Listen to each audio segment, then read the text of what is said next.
அமைச்சர் ராஜ்மோகனுக்கு திரைப்படத்துறை இலாகா ஒதுக்கப்பட்டது வருத்தமளிப்பதாக தென்னிந்திய நடிகர்கள் சங்க பொதுச் செயலாளர் நடிகர் விஷால் தனது ஆதங்கத்தை தெரிவித்திருக்கிறார். விவரங்களோடு இணைகிறார் நமது செய்தியாளர் ராஜா.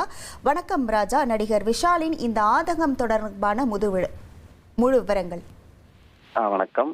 நடிகர் விஷால் மற்றும் தென்னிந்திய நடிகர் சங்கத்தின் பொதுச் செயலாளராக இருக்கிறார். அவர் தொடர்ந்து விஜய் முதல்வராக பொறுப்பேற்றிலிருந்து தொடர்ந்து அவருக்கு வாழ்த்து செய்திகள் மற்றும் அவர் செய்யும் நல்ல விஷயங்களுக்கு பாராட்டு வருகிறார். இந்த நிலையில் தமிழக முதல்வர் விஜய் தலைமையிலான அமைச்சரவையில் ராஜ்மோகன் அவருக்கு செய்தி மற்றும் விளம்பரத்துறை அமைச்சராக பொறுப்பு நியமனம் செய்யப்பட்டிருக்கிறது. இந்த நிலையில் நடிகர் விஷால் தனது எக்ஸ் தளத்தில் முதல்வர் விஜய் அமைச்சர் துறைக்கு ஒதுக்கீடு செய்தது மகிழ்ச்சி, ஆனால் செய்தி மற்றும் விளம்பரத்துறை அமைச்சராக ராஜ்மோகன் நியமித்தது ஏமாற்றம் அளிக்கிறது. சினிமா துறையில் பல்லாண்டுகளாக தீர்க்கப்பட வேண்டிய விஷயங்கள் இருக்கின்றன. அதை கையாள அனுபவம் இல்லாத ராஜ்மோகன் எப்படி சரியாக இருப்பார் என்று ஒரு கேள்வி எழுப்பியிருக்கிறார்.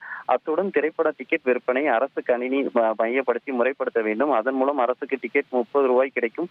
தமிழக அரசால் விதிக்கப்படும் உள்ளூர் பொழுதுபோக்கு வரியை நீக்க வேண்டும். சிறிய படங்களுக்கு வழங்கப்பட வேண்டிய அரசு மானியத்தை அதிகப்படுத்த வேண்டும் என்று பல்வேறு கோரிக்கைகளையும் வைத்து தனது எக்ஸ் தளத்தில் விஷால் குறிப்பிட்டிருக்கிறார். இதற்கு விஜய் ரசிகர்கள் தரப்பு எதிர்ப்பு கண்டனங்களும் எழுந்து வருகிறது. சில திரைத்துறையை சேர்ந்தவர்களும் இந்த விஷயத்திற்கு கண்டனம் தெரிவித்து வருகிறார்கள்.